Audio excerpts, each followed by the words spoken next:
We got a little bit of 𝗙𝗙𝗃𝗏𝗧 on Nina Infinity. We're going to be getting to know Anna on a deeper level. What are we doing, dude? Nina Infinity, Verbal Riot, and Anna Kasparian. What the f is going on, bro? Dude, why? What is Anna doing? Like, oh, I get it. So it's an anti-trans person. Anna is going on every right-wing podcast, dude. She is so, like, gone, bro. It's, like, really crazy. Like, what is she doing? Dude, these videos have, like, 1,000 views, dude. I've seen Cenk do the same thing. He will go on any right-wing podcast whatsoever. Dude, this is wild. I don't know what we're going in here, but I think it's the transphobia. Yeah, I have no idea who Nina is too. Nobody does. Anna Kasparian, she'll find any transphobic person out there to participate in. I'll never say something that I don't mean, right? I have said things that I mean that were wrong. And I've changed my mind and I've come out and said, you know what, I was wrong. I don't think that's a mark of someone who's weak or stupid. I'm a human being and I entered this line of work when I was literally 20 years old. I'm now almost 40. So you're going to tell me that I'm supposed to hold the same exact views on everything from 20 to 40? No, F that. That's not who I am. You know, no one is like that. No one's like that. And also, I'm sorry, really quickly, when you realize how much common sense has left, right? The building. None. Like again, growing up in California, being in Hollywood and all this other stuff, like obviously I have a bunch of gay friends, right? I have friends who are gay and I love them to death, by the way. So all of a sudden I'm a homophobe or I'm a phobe of some kind because I don't believe that a man in a dress is a woman. Like it's stuff. There it is, guys. You see? This is always what it is, guys. It comes down to the transphobia. That is what it is, okay? Is there are, right? I mean, you knew what was coming. The way he prefaced that, oh, yeah, no, I have a lot of gay friends. I love my gay friends, but, yeah, well, I'm nervous that if I'm attracted to a trans woman, that means I'm gay. And so that's where I have to opt out, right? Where they like, I don't think he really loves his gay friends. I think he tolerated the existence of his gay friends until the minute a trans woman came around, and then he thought maybe he's gay. And now we realize, oh, you don't really love your gay friends. You liked the idea of them because you weren't gay, right?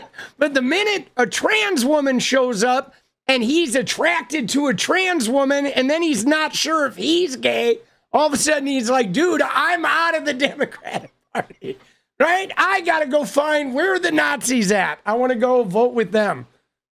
Dude, isn't it wild? Like, it is like pretty crazy, dude. It always comes down to that. Like a man in a dress. Dude, there is a difference between a man in the dress and a transgender person. Okay? A man in a dress is like doing some drag. Or it's, you know, a Republican who's just doing what he normally does, but he hides from the world. Right? I mean, come on, man.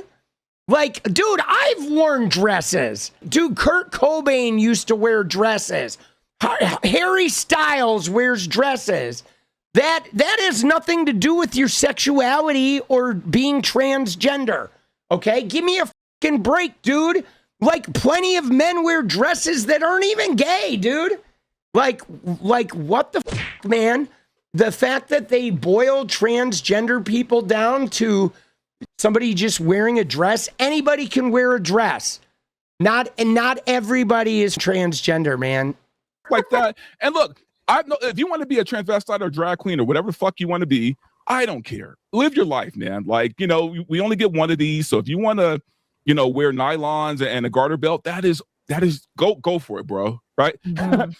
But I'm not. This guy's extraordinarily homophobic, right? You like listen to him, dude. He is extraordinarily homophobic, man. He is, dude. This guy is like crazy homophobic. What a fucking weirdo. And he's like, oh yeah, they call me phobia. It's like, no, they're pointing out the phobia because you have it, dude. You are obsessed with some weird way of like needing to see men in a certain way and like, you know, where a man in a dress is now equated to a transgender person or is like somehow like so uncomfortable for you when that has nothing to do with sexuality or gender or anything. It's literally just some fucking clothing. Like, what the dude? I'm not gonna believe you're a fucking woman. Like, I'm sorry, like it's not gonna happen. Now, here's the thing. I'm not saying that it's not a complex issue. I'm not saying that there's not like chemistry, you know, there's a lot of things that I couldn't explain. Gender dysphoria. Trans, right? Yeah. And I'm not saying that that you don't believe you are. But when you start making laws based on that kind of shit, like California does, when they start talking about taking kids out of school and taking them away from their parents if they don't acknowledge that shit at 4 years old, yeah, I have a problem with that. At 4 years old? Dude, like, dude, we're at the litter boxes now, right? Like, yeah, show me a 4-year-old in California who got taken away from his parents. Give me a fucking break, dude. Like literally, the litter boxes have arrived, bro. Hey, by the way, guys, after the stream, I'm gonna go pee in a litter box because that's like the new thing all of us leftists are doing. Dude, he screams in Paula White. Hey,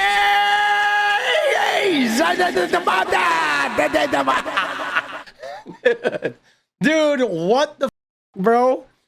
Like, and dude, does that even happen? No, it does not happen. Dude, this is like more of this shit again, right? Remember how he said it was COVID? During COVID, he got on the internet and started believing all this crazy right-wing shit. Like during COVID, this guy went down a red pill rabbit hole and discovered his true nature, bro.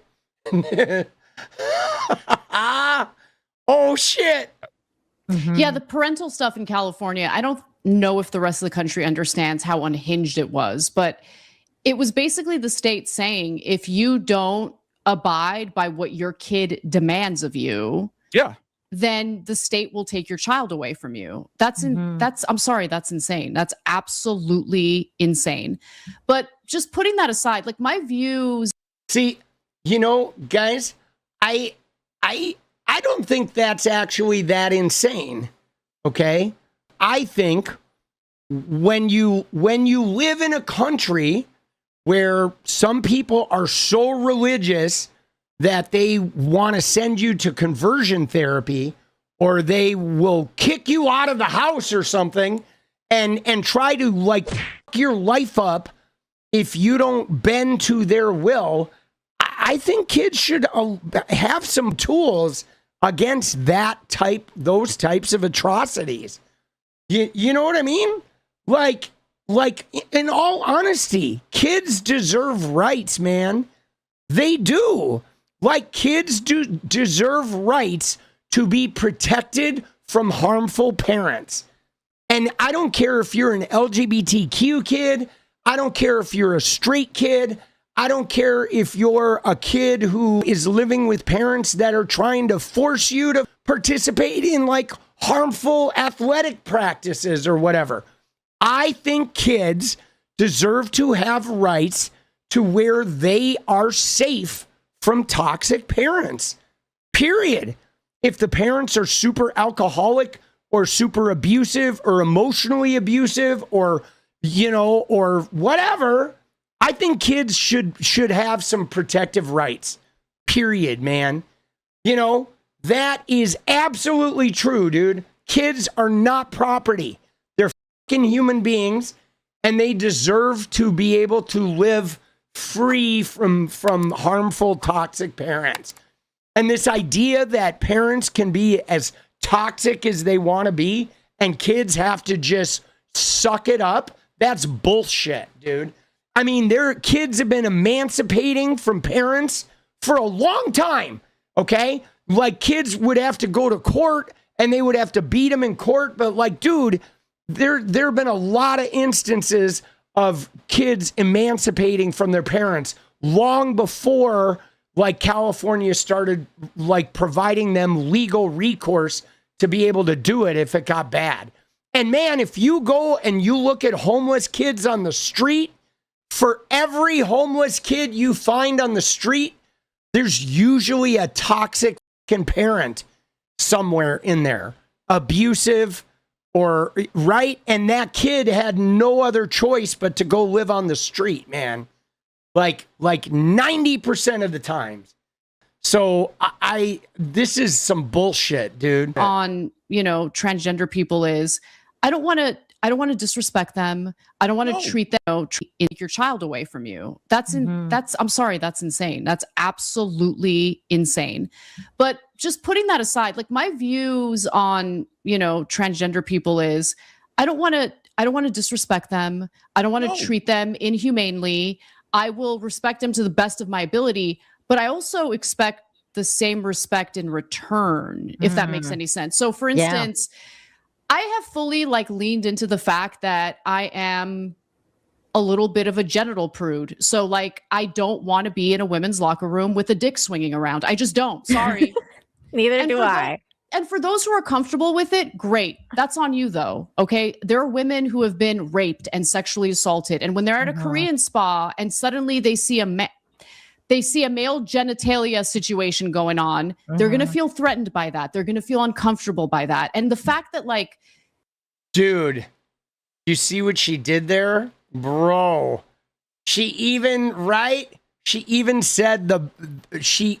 called them a man, right? And then she, like, stopped it and switched it to male genitalia, right? A genital prude. Dude, Kasparian, like, what is she seen? She shared a lot of locker rooms with transgender people. I don't think she's ever shared a locker room with a transgender person, right? Like, you know what I'm saying? Like, what is she even talking about? Highly doubtful. And what's more, there are a lot of solutions that don't involve putting that transgender person in a locker room with a bunch of men where they're going to fucking maybe get graped. You know what I'm saying? Like, right? I mean, okay, if you have a locker room issue seeing whatever genitalia it is, then let's advocate for private stalls. Let's advocate for, like, not having to be naked in any locker room. There's a lot, like, why should women have to be naked with other women? I'm sure there's, right? You know what I mean? Even cisgendered women might not want to be in a locker room with other naked cisgendered women. They might not want to see vaginas in their faces. And, like, but they don't say, hey, we got to get all women out of the locker room because I don't want to see vaginas around me. Like, you know what I mean? You act like every naked woman in a locker room likes seeing naked vaginas. No, like, there are tons of people. Like, my God, dude, this starts in schools. Okay. Kids don't want to get naked around other kids, even if they have the same genitalia.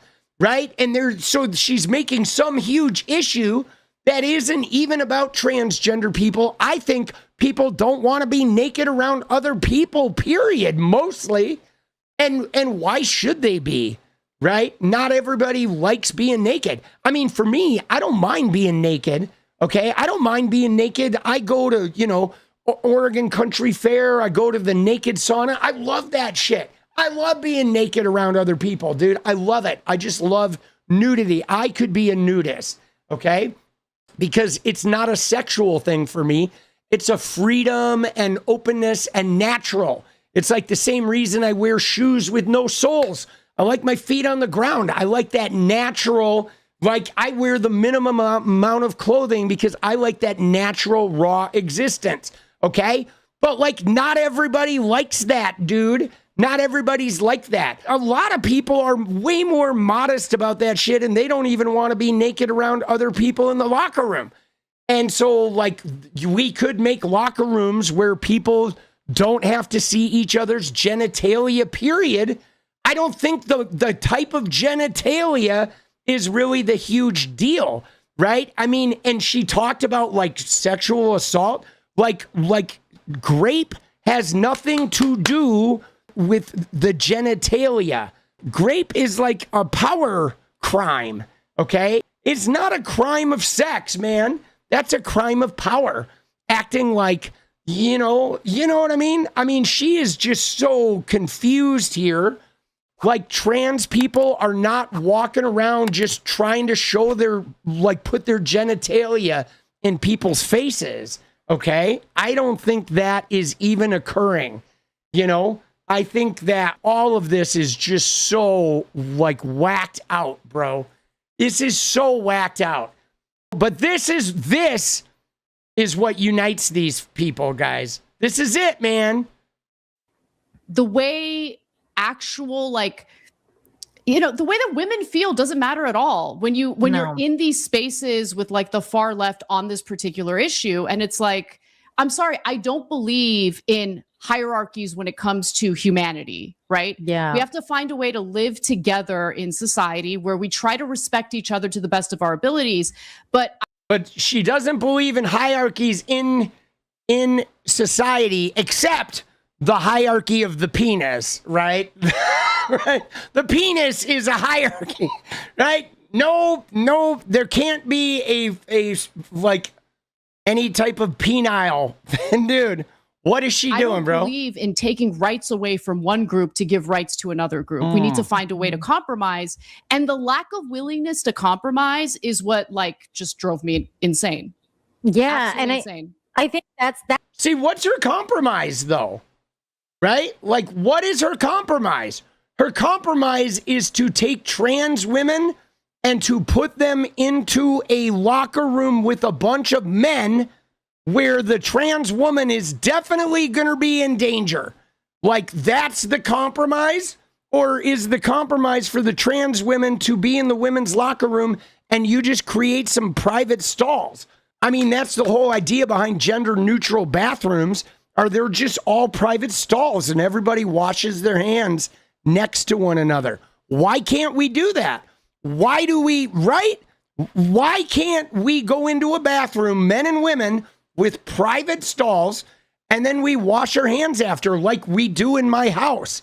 Okay, men and women share the bathroom in my house, and I've been doing that fine my whole life, bro. I've been in bathrooms with men and women sharing them at houses all over the country, and it's never been an issue. Right? I mean, what the fuck, dude? Why is it some huge issue?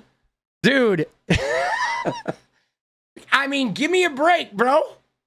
Like, come on, dude. This is so stupid. That was my thing that was driving me insane too about the left, because as I was telling you before the show started, like I was basically, I grew up in Vancouver, so like it's so liberal in Canada, it's so liberal, especially in Vancouver, and it just became like this thing where, like, the inconsistencies and like the hypocrisy and like just everything just gets to you at one point or another. Not to say that the right can't be that way too. I'm discovering that a lot lately.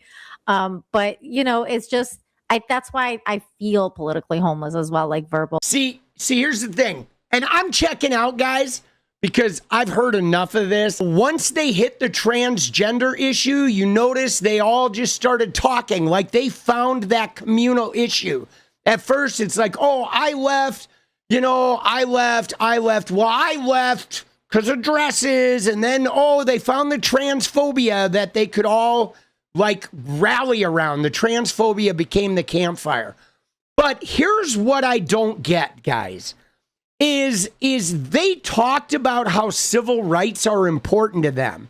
But what's interesting is they're more comfortable communing, because if you look at the right, okay, the people on the right, there's a large faction of right-wingers who deny transgender existence. Like, they don't think transgender people are even real.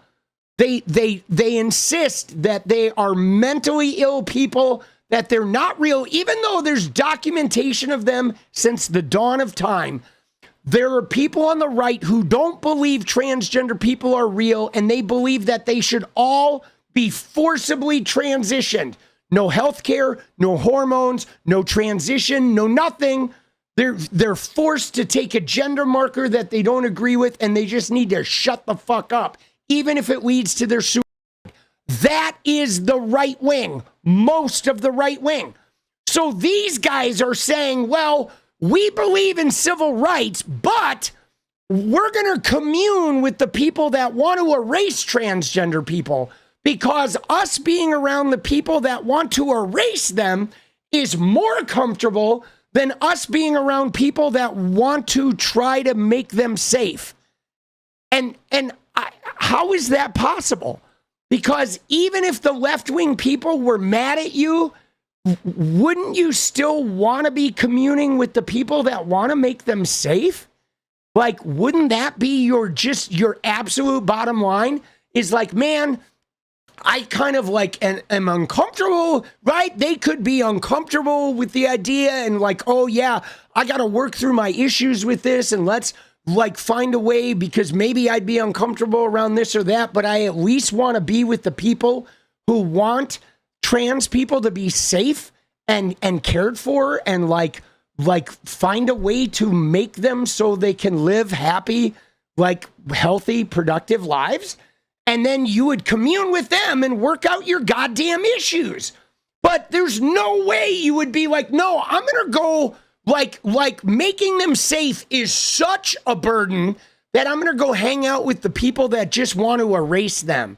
And because, right? That does not make sense, because there's no way that you can believe in like wanting them to be safe and commune with the right wing of America that are literally just making fun of them. They're the butt of the jokes. They lie about them, and they make comparisons of like comparing inanimate objects to them and shit. And they literally want to fucking erase them.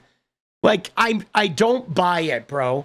You know what I'm saying? I don't buy it, because there's no way. And especially when we know that Anna has never once shared a locker room. Anna has never been naked in a room with a transgender woman. I don't believe Anna has ever been naked in a room with a trans woman. I don't think Anna's been naked in a room with anyone. I don't think Anna goes to a public gym and gets naked. Are you shitting me? Dude, give me a break. Like, you think Anna goes to a public gym and sits in a locker room with a bunch of naked women? Come on, dude. Dude, she fucking yells at her neighbors and chases them down the street and shit, screaming about Israel, bro. Dude, she is full of Schmidt, bro. Dude. She is, dude. Come on.